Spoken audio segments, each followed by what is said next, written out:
যা, পাখিটা তো ওদিকে উড়ে চলে গেল। চল মিতু, আমরা ওদিকে যাই। না না, অত ভেতরে যাওয়া ঠিক হবে না। তুই আবারও ভয় পাচ্ছিস? না, তোকে নিয়ে তো আর পারি না। শোন চুটকি, এত সাহস কিন্তু ভালো না। আরে ধুর, এই জঙ্গলে ভয় পাওয়ার মতো কিছু নেই। আমি চললাম, তুই না গেলেই থাক।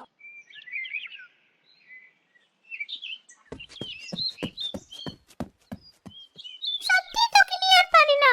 চল, তোর সাথে থেকে আমারও ভয় জলাঞ্জলি দিতে হবে মনে হচ্ছে। চল পাখিটা খুঁজি, চল।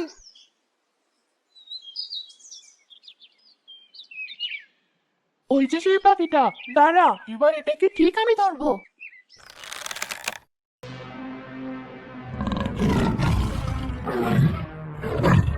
ওরে বাবারে, বাঘ! চুটকি পালা! বাঘ?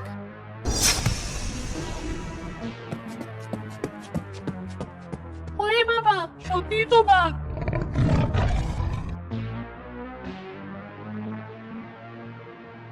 ওরে বাবা রে, কে কোথায় আছো? বাঁচাও! মেয়েটা এখনো বাড়িতে আসলো না। রোজ রোজ এই মেয়ে দেখে কাণ্ড। আজ একটা কিছু বিহিত করাই লাগবে।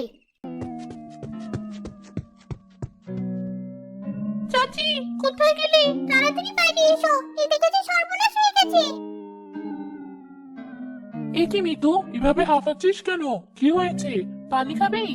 না চাচি, আমি খাবো না, সর্বনাশ হয়ে গেছে। চুটকি। ছুটকি? ছুটকির কি হয়েছে? বল কি হয়েছে? ছুটকিকে বাঁকে ধরে নিয়ে গেছে চাচি। ওকে তোমরা বাঁচাও। বাড়ি ধরে নিয়ে গেছে মানে? ঠিক করে বল কি হয়েছে আমার মেয়ের। মিতু এক এক করে সব ঘটনা সেলিনাকে খুলে বলি। কি বলছিস তুই? আমার মেয়ের কি ক্ষতি হলো? এটি চুটকির মা, তুমি এভাবে কাঁদছো কেন? কি হয়েছে? সর্বনাশ হয়ে গেছে। আমার চুটকিকে তুমি বাঁচাও। কান্নাকাটি না করে তুমি বলো আমাকে কি হয়েছে। আমাদের ছুটকিকে নাকি বাঁকে ধরে নিয়ে গেছে।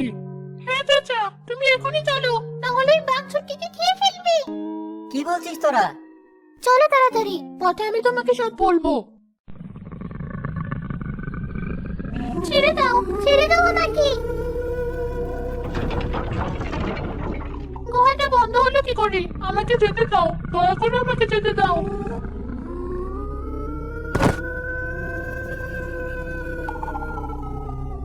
আরে, বাঘ হয়ে তুমি মানুষের মতো কাঁদছো, আর আমি কিনা তোমাকে থেকে ভয় পাচ্ছি।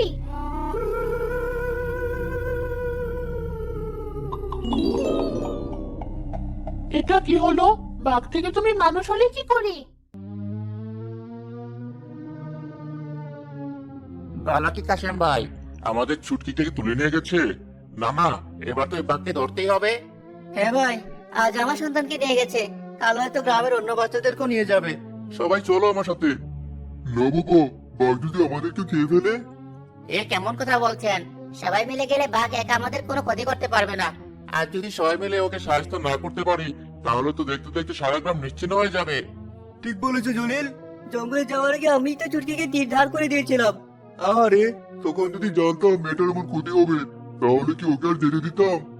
হ্যাঁ ভাই, তাড়াতাড়ি চলো, না হলে যে আমার মেয়েটার অনেক বড় ক্ষতি হয়ে যাবে। হ্যাঁ ভাইজান, তাড়াতাড়ি চলুন।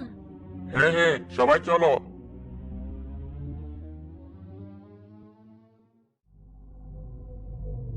কি হলো? কেঁদেই চলেছ? আমাকে বলো কি করে তুমি বাঘ থেকে মানুষ হলে? আমার মাথায় তো কিছুই ঢুকছে না। আমার নাম নীলি। এক শয়তান জাদুকর অনেক কাল ধরে আমাকে এই গুহায় বন্দি করে রেখেছে। এতদিন আমি অনেক মানুষকে এখানে এনেছি, কিন্তু কেউ আমাকে সাহায্য করেনি। আমি কাঁদলে কেউ তোমার মতো আমার কান্না মুছে দেয়নি। আর এর জন্যই আমি কখনো বাঘ থেকে মানুষ হতে পারিনি। সবাই আমাকে ভয় পেয়ে পালিয়ে গেছে।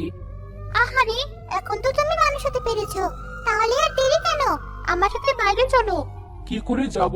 ওই জাদুকর আমাকে অভিশাপ দিয়েছে, এই গুহা থেকে বের হলে আমি আবারও বাঘ হয়ে যাব। তাহলে উপায় পেয়েছি, বুদ্ধি।